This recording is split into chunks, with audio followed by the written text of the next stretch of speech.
Well, good morning, church. My name is Alan Scott Hahn, and today we're going to talk about 1 Kings chapter 7. In 1 Kings chapter 7, Solomon is building not only his palace, but also the temple.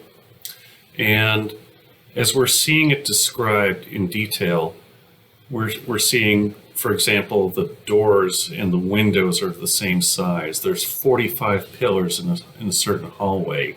There's two bronze pillars that greet you when you come into the temple. And what we can get from this is Solomon took on the responsibility of honoring God, and honoring God in precision as well as in majesty. It's kind of one of these things where he's valuing God and honoring God, and it's kind of an act of worship. And how we build things sometimes is a reflection of what we value. I lived in Europe for 2 years, and I noticed when I went to a lot of the smaller towns, the biggest, most pristine, most picturesque building in the town would be the church, and everything else just kind of went around it and was setting for it. And you compare that to, say, modern day society where it's not quite like that.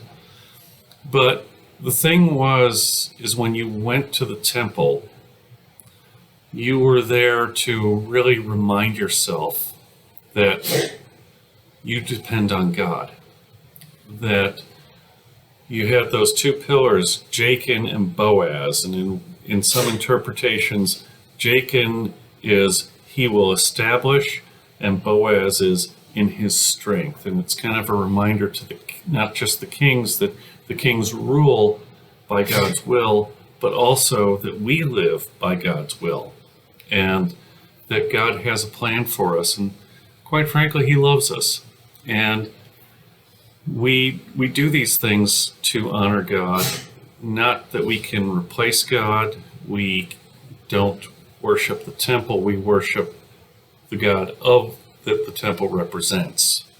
And when we do these things, it's a wonderful reflection and a wonderful way to remind ourselves of who we are and who he is and where we stand. We get through our lives and we can get so bogged down in things, whether it's traffic or work or busyness with running the kids around. And sometimes we need to remind ourselves what we're here for. For some people, maybe they only have time to grab the cross that's around their neck for a second and say, yes, hold on a second, I'm stuck in traffic, but God is still in charge, and I live by God's grace.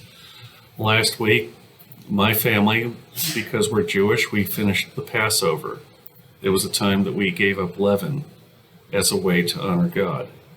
I don't think God would have gotten upset if I had a slice of Wonder Bread during that time, but we don't do it because God needs it. We do it because we need it.